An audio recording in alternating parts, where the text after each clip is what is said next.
Let's go on, Rabbi said, let's go a little bit weiter in the sugya of Purim b'siyata d'shmaya. We're now holding in the next mitzvahs hayoim. And again, just to make this very, very clear, we are not discussing at this moment of time when to do the various mitzvahs.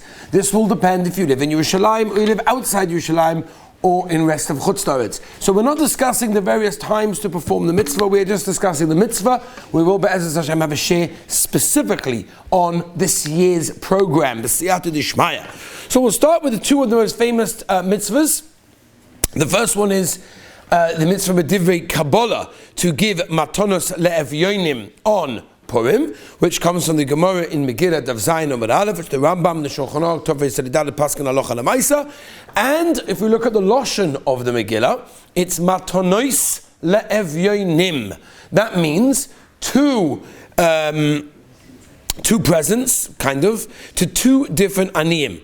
Okay, so that's basically what we're doing. Now, when is this mitzvah nageya? This mitzvah is nageya bayoim and not balayla. In other words, to makayim the mitzvah of Batalas Evyonim, it has to be given dafka during the day and not at night. I will mention to you that at the end of the day, most of people in Klal Yisrael generally makayim this mitzvah not necessarily by giving the Matalas Evyonim to the Evyonim themselves, but rather they give it to a Gabbai Tzedakah or someone else, many times a few days before Purim already. And the Gabbai Tzedakah will already give it on the day of Purim. So for example, in the yeshiva, I always collect for two very, very, very serious aniyim.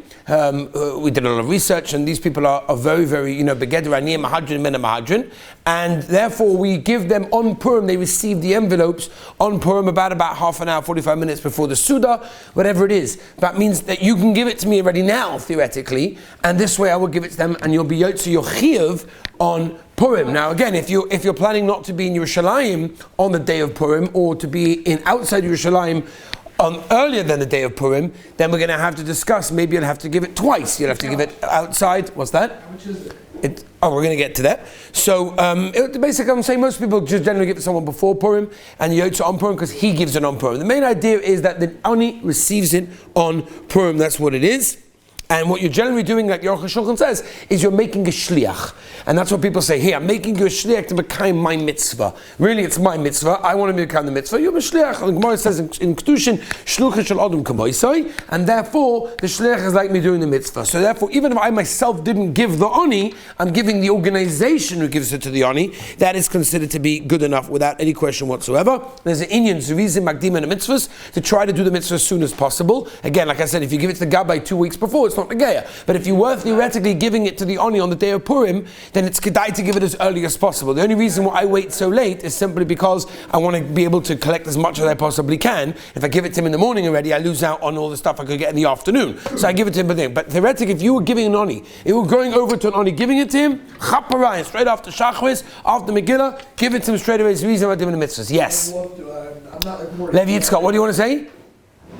Give it at night? Can you give it at night to the Oni? No. You're not makayim the mitzvah if you give it at night. If you give it at night of Purim, you give it your Daled or Tesvav, whatever it is, you're not makayim the mitzvah. It has to be given during the day. You can't use it until tomorrow. No, he's already kohen it at that stage. Now, what is the share? How much has to be given for matonis levyonim? First of all, we have to know, we cannot use maisa money, right? Maisa money cannot be used for matonis levyonim, and the simple reason is, because like everything else, you cannot be yotze your obligation with maisa money. Maisa geld is to be used for various things, but not for something you need to do. Since matonis levyonim is a mitzvah that you are required to do, good, it's a mitzvah of Divrei Kabbalah, but it's a mitzvah that you have to do, you cannot be yotze your chiyuv by using maisa geld. Now what you could do, is you could give the minimum share from your own money, and then you could add to that with maisa money. That's not a problem. Once you've given the ikar share from your own money, then you can go along and continue to give as much as you want in that case afterwards with maisa money. Now, the Mishnah Berurah says, what is the share of matonis levyonim?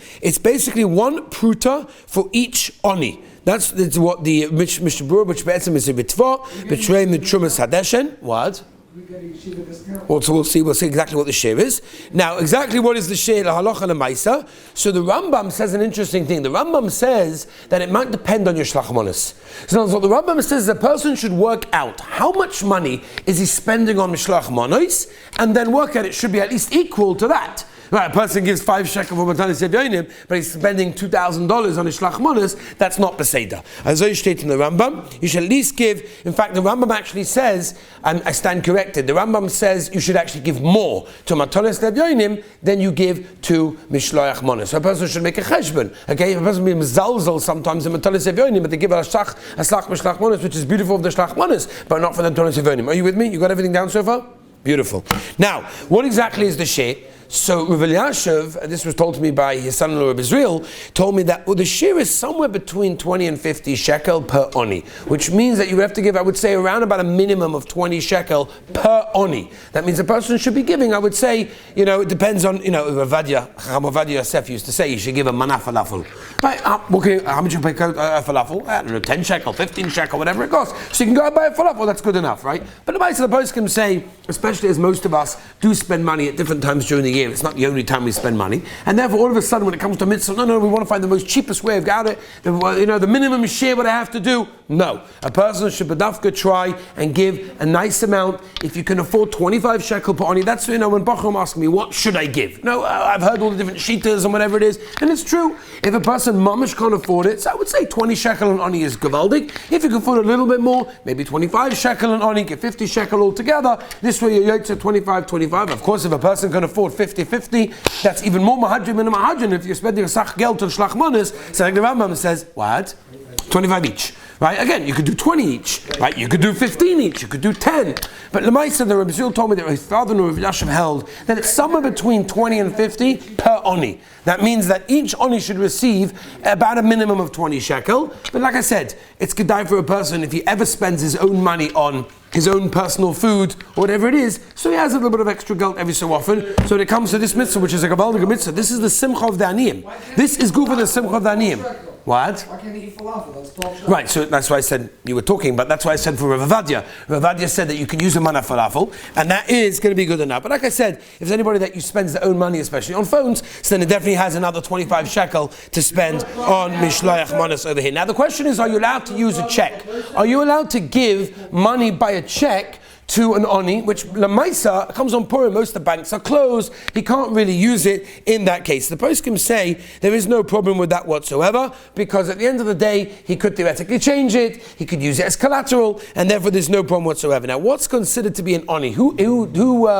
Who qualifies for this mitzvah of matones lavyonim? So the answer is like this. Any oni that basically has no steady income, which by the way means that most of the kollel avreichim in this country are begeder oni, because they don't have a steady income. Yes, their kollel check may be a pay... What?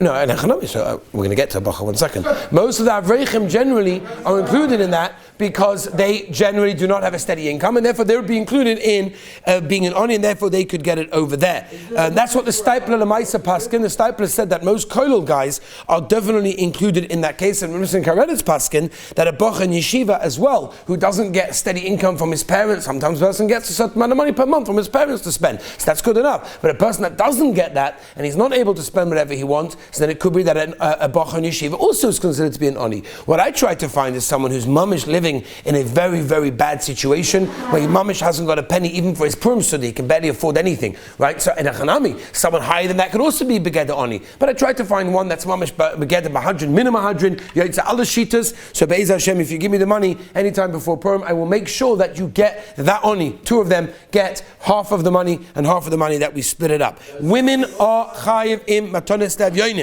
Children that have reached the age of chinuch also have a chayiv in matones lavyonim. Kala poishet noisin loy. The Gemara Megillah tells us, whoever stretches out your hand, you got to give him. Which, by the way, the Heilige Sfarim HaKadoshim bring down that is the Yisod of Purim. The whole Yisod of Purim is kala poishet noisin loy, meaning whoever stretches out their hand, you got to give him money. That's how I paskin and Shulchan Aruch. These Israeli kids, they know this halacha, right? So they walk around and say, kala poishet noisin loy. You have no choice. You got to take out money from your pocket. You have no choice. That's the halacha. The same thing, Rabbi Isai, happens in Shamayim. If you stretch out your hand and you ask the Rabbi Shalom and you want something and you beg for something, the Rabbi Shalom has no choice. he's got to give it to you, because that's the halacha on Purim. The Rebbeinu Shalom was kaveh the halacha, which means that whatever you ask for, you can get in a tremendous way.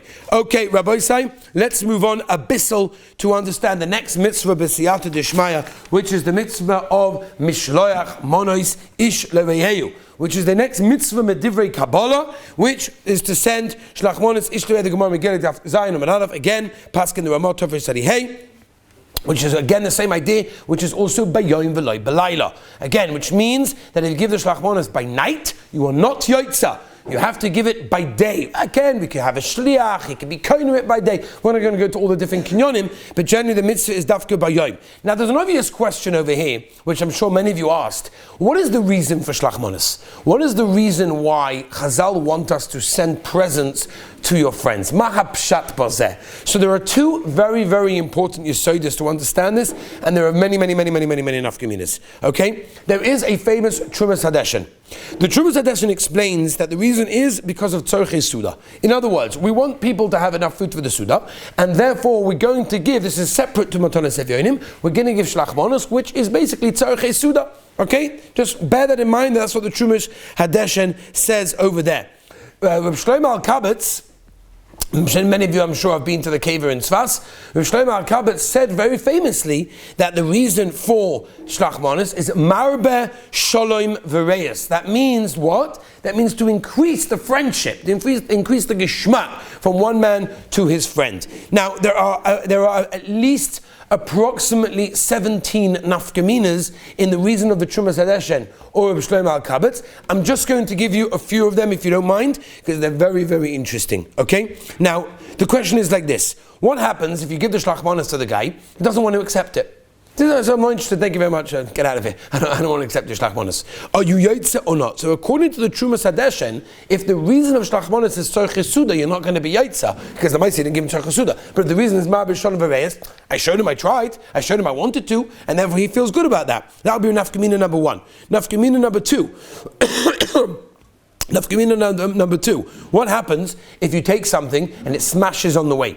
It's like you come with the shlach monos and it's like completely, the glass is smashed and all the food is all over the place, but like you have no choice. You walk into the house and like, I was holding it on the bus and the bus like made a curve and bang, everything went all over the place. So al tzorchei suda, you kind of haven't really been yotza, but at the end of the day, al smar b'reyes, he sees that you tried, you bought something, you tried, you came, whatever, it just didn't work out. The Seder. I'll give you another example. Right, this happens every Purim, every single person experiences this. You come to your door, you went out for a couple of hours, you come back to your door, you got shlach monos over there. Beautiful, beautiful shlach monos. It's wonderful, sitting at the door waiting for you. That's wonderful. Ooh, who's it from?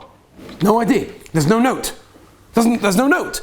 So according to the reason of tzorchei suda, I was yotza. Whoever gave it was yotza, because the Maaseh gave me tzorchei suda. But if the reason is ma'abel shalom v'reyes, to increase the friendship, well, I don't know who he is, and therefore he hasn't really increased the friendships in that way. What about, for example, right? This nobody does, but like just theoretically, you give your leftovers to somebody else, right? For example, you recycle shlach monos. Again, nobody does this, but in a theoretical way, if you take a shlach monos that you get, you're like, oh, this is great. I don't need this. Let's give it to the next guy, right? And he gets it, and you didn't realize there was a label underneath it with your name on it, like you're gonna chap that one. So the guy who gets it is like, we know exactly what happened over here, right? So that's the case. Are you yotza? You're not yotza. So if asked the reason of tzorchei suda, of other you're yotza. Ma'abel shalom v'reyes, come on. That was your Mesiras Nefesh, that was your hakoros hatoiv. You give me a leftover from somebody else, slicha. Memela, it could be that you're not going to be yotza in that case. What about, for example, you give him a hechsher, he doesn't eat. Right? What's the halacha? You give a guy a shlach monos and he doesn't need that hechsher. What's the din? So again, al tzorchei suda, that would not work. As ma'abel b'reyes, that would work. We can go on and on and on. Like I told you, minimum 17 nafkaminas between this, between the two reasons of the Trumas Hadeshen and the Reb Shlomo Al-Kabetz over there. Now, why do we not make a bracha on shlach monos? L'maaseh, it's a mitzvah. It's a mitzvah like Kriyas HaMegillah. We make a bracha on the Megillah. We make a bracha on many things that are d'Rabbanan, right? So why over here we have a mitzvah d'Rabbanan? Why do we not make a bracha over here? So Reb Shlomo Zalman says, also brings it. He says, can you imagine, what are we trying to do over here? We're trying to accomplish that you're mar b'reyes. Such a nice guy, you thought of me. I'm so appreciative of you, that's wonderful. Hold on a minute. Gartel went to the mikveh, the payas to still wait for the mikveh. Baruch atah. He's like, oh, shkoyach, you're just mekayim the mitzvah with me. You're not interested in me. You're just using me as a way to mekayim your mitzvah. Says Rav Shlomo Zalman, if that's the case, it reduces the ava and the reyes that a person can have. Mimela, that's why we don't make a bracha over there. We have other reasons as well. Like Frank brings a tshuva in Mekor Kodesh that he wants to say it's ben adam l'chaverei. We have no bracha when we have ben adam l'chaverei. Imagine you wake up in the morning, you're about to smile to your roommate to give him a geschmacke good morning. Well, not good morning because before shachos, but after shachos, whatever it is. Right, you've davened already. You want to give him a good morning, like, hold on a minute. Baruch atah. I'm just going to say bracha before I do a mitzvah of ben adam l'chaverei, right? It's a mitzvah to smile at someone. It's a wonderful mitzvah. Makes someone feel good. It's beautiful. But we don't make brachas on ben adam l'chaverei. We could also bring in the Rashba that we say so many times already. But we talked about this by the mitzvah of tzedakah, right? If you remember, we mentioned the Rashba, that Lamaisa, that we can't make a bracha on something that he might give back or he might not accept. And therefore, can you imagine if you go to him and you make the bracha, you give it to him and he's like, nah, I don't want it, thank you very much. Or he doesn't answer the door. So you made your bracha and like, So what you do? You have a hefsek, you're stuck. So therefore, that's why we don't do it. Now, Zrizim Madin in the mitzvahs is to do it as soon as possible, which means to do it as early as possible. Now, I always try, at least in the years where I used to daven nates, as I used to take one with me to Shachris and give it straight after Shachris, because there are poskim that hold that you cannot even eat until you've been yotze the mitzvah. As I paskin l'maiser Shlomo Zalman, the Oz Nidbur, and Moshe Shtomach, and Moedim Mazmanim, that you should not eat until you mekayim the mitzvah. You may forget, and therefore a person will eat. You start drinking already. We'll talk about drinking. Be'ez Hashem, the Shita, the Sfar Semes, and Rabbi Sol Salanter about that. We'll get into that. But I'll call him. There are a lot of poskim with Elashiv l'maiser was making. It says that since people generally give you shlach manos, you're not going to forget to give somebody else, and we're not chosh that eating breakfast is going to make you forget to do the mitzvah. Have you got that? Okay, good. If that's the case, it's still al zuizim adim in the mitzvahs. Could be I can eat breakfast, but al zuizim try to chaparayim and do the mitzvah as early as possible in the day. Now, just move on to one last thing, Rabbi say, and then we'll finish, and that is the din of a shliach. The Ksav Sofer brings down in Gittin Chav Beis that there's a din of having a shliach, and the medayik from the Lashon of the Megillah, mishloyach monos, right? To send. What does it mean to send? It doesn't say to give monos, it says to send. How do you send? Through a shliach. That means you give it to somebody to give to somebody else. So, the Salmas Chaim, Rabbi Chaim Zonenfeld has a tshuva, and he says, mitzvah bo yosem mishluchai, don't forget, you should dafka give the shlach monos yourself, as opposed to giving it to a shliach. Others as well taina nishtazoi, and they taina that a person should dafka give it with a shliach, because that's the lashon of the beginner, mishloyach monos. However, the ma'aseh the gedolei poskim of Rav Chaim Kanievsky and most gedolei poskim hold this halacha the ma'aseh you do not need a shliach. There are those who want to be makbid to give at least one with a shliach to be eight to the sheet of the Ksav Sofer that you're given one with the shliach in that case over there. Okay, Rabbi Sai, women also chayav in mishlach manos. Obviously, a man shouldn't give it to a woman and vice versa. Ktanim, children, once they've reached the age of chinuch, also should be given shlach manos. And obviously, as we mentioned before, that you cannot use maisa money to have your obligation of shlach manos. You should buy it from your own money. If you want to add more with your own money after you spent the ikka, you want to add more for maisa money, that will be okay. Tomorrow, next time, Be'ez Hashem, we will discuss exactly what a person should be giving, especially to his Rebbe. It's very, very important to discuss that. We have to go into details of exactly what a person should be spending, and Be'ez Hashem we're going to continue to go through all the different types of things, and then we'll go to the next mitzvahs. Be'ez Hashem, have a wonderful day.